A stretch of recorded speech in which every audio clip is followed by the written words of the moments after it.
You have engaged your providers. You have introduced them to the idea of a provider monitoring program. You've used your data. You've identified some market trends to classify providers for audit. You've requested the records. You've put together a skilled multidisciplinary team, and now you're almost ready to conduct your first audits. So the last piece of the puzzle is to create a system-driven clinical review process. And the good news is that by being clinically led and technically driven, you are halfway there. So what do I mean by a system-driven clinical review? I'm saying that you need to design a system-based monitoring tool that's established using the provider's documentation requirements, whether those are national guidelines, state guidelines, health plan specific requirements, really any policies or requirements that a provider would be expected to comply with when providing this service.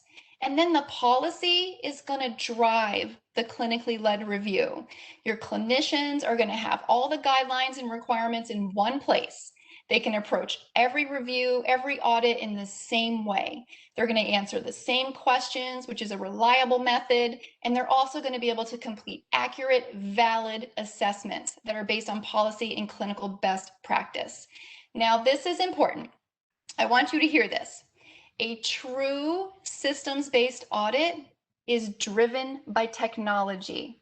So that means it is not a manual process.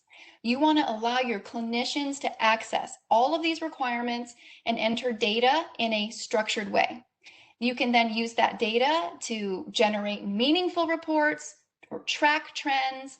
And because you'll have some system-generated reports, they can even include the policies that drive the decisions. You can customize them. And these system-generated reports that you have customized and created, they can be shared with your providers and other members of your team.